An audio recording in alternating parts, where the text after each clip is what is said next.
Narang. Hayaan ninyo ako maging emosyonal dito sa pirma ng condonation ng mga utang ng ating agrarian reform beneficiaries.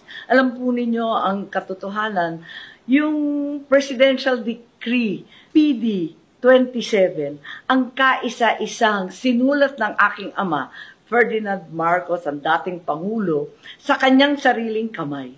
Sinabi nga niya kung maaari, isusulat daw niya sa dugo dahil yan ang inalay ng ating mga magsasaka upang makamtan ang lupang tinatrabahuan nila. Ang pinakamahabang land reform program sa buong daigdig ay dito sa atin sa Pilipinas, na umabot na ng 50 anyos noong Oktubre na nakaraang taon.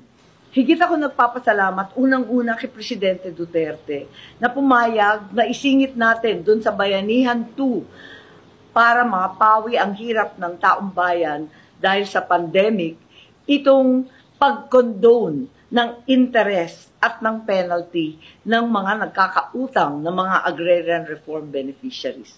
Pumayag siya doon sa kabila ng maraming pagtutol na mawawalan ng pambayad ang gobyerno. Subalit tama naman, wala namang pambayad ng mga magsasaka, kaya wala rin kikitain ng gobyerno.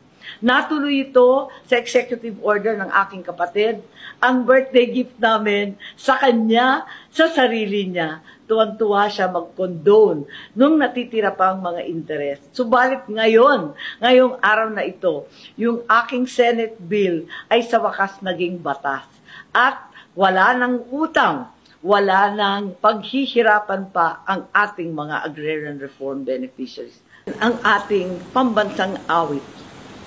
At ang unang sinasabi, lupang hinirang.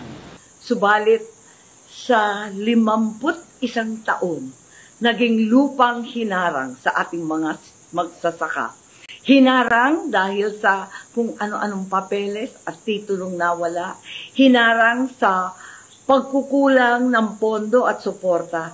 Hinarang ng ilang batas at administrasyon. Sa wakas, kanila na walang utang, maski ano, ang lupang tinatrabaho. Tuusin, ang lupang yan ay binayaran na ng labis-labis na hirap, pawis at dugo.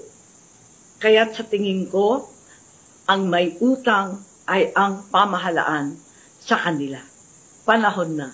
Congratulations at nagpapasalamat kay Presidente Duterte, kay Presidente Bongbong Marcos, sa Kongreso, sa Senado, sa lahat ng tumulong na sa wakas, ang lupang hinirang ay hindi na kailanman magiging lupang hinarang.